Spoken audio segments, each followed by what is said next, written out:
Sebagai ajang balapan paling kenceng dan paling mahal di dunia, F1 selalu mengedepankan inovasi. Mau itu dari komponen paling kecil sampai paling besar. Setiap tim yang bersaing selalu mencoba untuk menciptakan mobil tercepat tanpa melanggar aturan mainnya. Mobil yang akan gue bahas hari ini memiliki ciri khas yang unik karena menggunakan 6 roda. Mungkin itu kedengarannya nggak masuk akal, tapi mobil ini adalah hasil dari pemikiran yang luar biasa. Namanya adalah Tyrrell P34.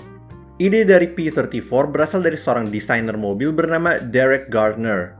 Ia membantu Tyrrell meraih gelar kejuaraan tim pada tahun 1971. Pada tahun yang sama, pengemudi dari Tyrrell, yaitu Jackie Stewart, berhasil meraih gelar kejuaraan pengemudinya yang kedua. Ia pun akan kembali meraih gelar ketiganya pada tahun 1973. Kelihatan bahwa Derek Gardner punya keahlian dalam membuat mobil yang kenceng. Pada pertengahan tahun 1970-an, terdapat persaingan yang cukup seimbang di F1. Kok bisa? Itu karena hampir semua tim menggunakan mesin V8 dari Cosworth, transmisi dari Hewland, dan ban dari Goodyear. Jelas sangat sulit untuk punya keunggulan kalau semua tim menggunakan komponen yang sama dengan lo.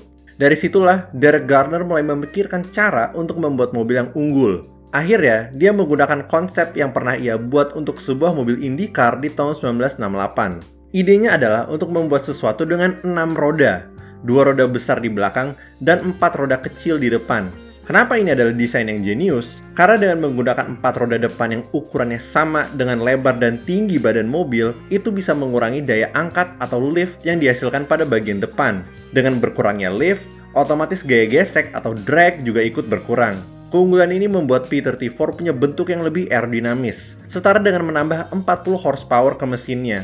Setelah mendapatkan persetujuan dari Tyrrell, Derek Gardner langsung meminta kepada Goodyear untuk membuat ban 10 inci bagi mobil konsepnya, serta untuk menjaga kerahasiaan dari proyek ini. Goodyear bersedia untuk bekerja sama dan memenuhi permintaan dari Derek Gardner. Saking rahasianya proyek ini, yang juga disebut Project 34 atau P34, bahkan para pengemudi Tyrrell nggak tahu wujud dari mobil yang akan mereka kemudikan di tahun 1976. Ketika datang tahun 1976, Tyrrell masih menggunakan mobil tahun kemarin, yaitu Tyrrell 007. Baru pada ronde keempat di Spanyol, Tyrrell meluncurkan satu P34 yang dikemudikan oleh Patrick Depailler. Sedangkan pengemudi satunya, si Jody Scheckter, masih menggunakan 007. Tanpa menunggu lama, P34 langsung menunjukkan kemampuannya. Karena pada tahap kualifikasi, Jody Scheckter mendapatkan posisi 14, sedangkan Patrick Depailler mendapatkan posisi 3. Kelihatan kalau mobil ini punya potensi yang besar.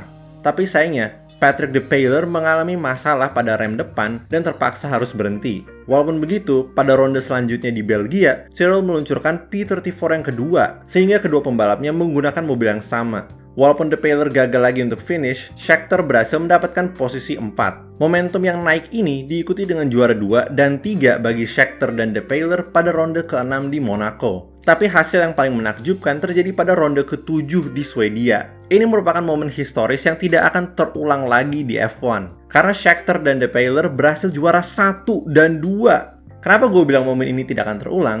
Karena Jody Scheckter menjadi orang pertama dan satu-satunya yang bisa menang sebuah balapan dengan mobil beroda 6. Walaupun P34 memiliki masalah dengan rem depannya, sebuah gejala yang disebabkan oleh 4 roda kecilnya, Tyrrell tetap saja berhasil menunjukkan bahwa P34 memiliki performa yang hebat. Setelah hasil yang luar biasa di Swedia, mobil ini akan meraih beberapa juara 2 lagi, baik di tangan Scheckter atau Depailler. Pada akhir musim 1976, Tyrrell berhasil meraih posisi 3 di kejuaraan tim, tepat di belakang McLaren dan Ferrari. Kemudian untuk kejuaraan pengemudi, Jody Scheckter meraih posisi 3 dan Patrick Depailler meraih posisi 4. Hasil yang menakjubkan dari P34 mendorong banyak tim untuk mencoba membuat mobil beroda 6 juga.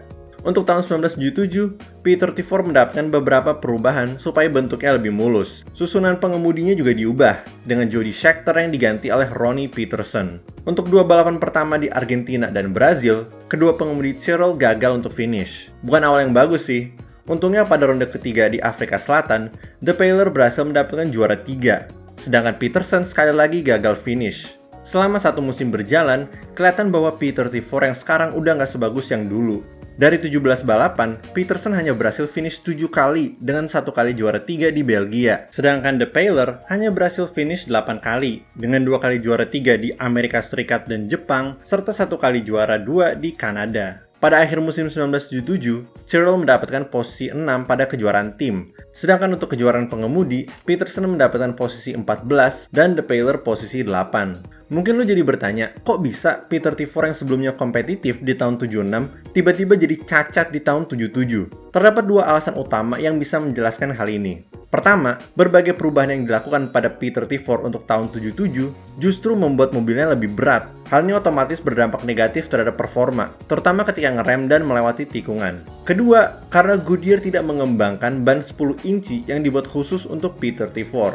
Walaupun Goodyear terus meningkatkan kemampuan dari ban yang digunakan secara umum oleh semua tim, mereka nggak terlalu serius dalam melakukan hal yang sama untuk ban depannya Peter T4. Tanpa adanya ban depan yang bagus, mobil ini jadi tidak punya keseimbangan antara bagian depan dan belakang. Dari hasil musim 77 yang mengecewakan, akhirnya proyek mobil beroda 6 ini diberhentikan, dan Tyrrell kembali menggunakan mobil dengan 4 roda. Eksperimen mobil beroda 6 bukan hanya dihentikan oleh Tyrrell, tapi juga oleh semua tim yang sempat mencoba melakukan hal yang sama. Karena FIA akhirnya mengeluarkan peraturan yang mengatakan bahwa sebuah mobil F1 harus memiliki 4 roda. Walaupun mobil ini hanya digunakan untuk 2 musim, desainnya yang unik membuat Peter T4 menjadi salah satu mobil paling ikonik pada zamannya.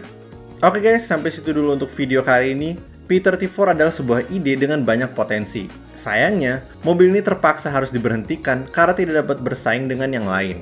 Jadi gimana pendapat kalian tentang Tyrrell Peter T4? Apakah kalian juga suka? Atau kalian lebih suka mobil F1 yang lebih konvensional? Kasih tau di kolom komen ya. Kalau kalian suka video kali ini, jangan lupa untuk like. Kalau nggak suka, silahkan dislike. Dan kalau suka banget, kalian bisa subscribe dan pencet tombol join di bawah untuk menjadi member.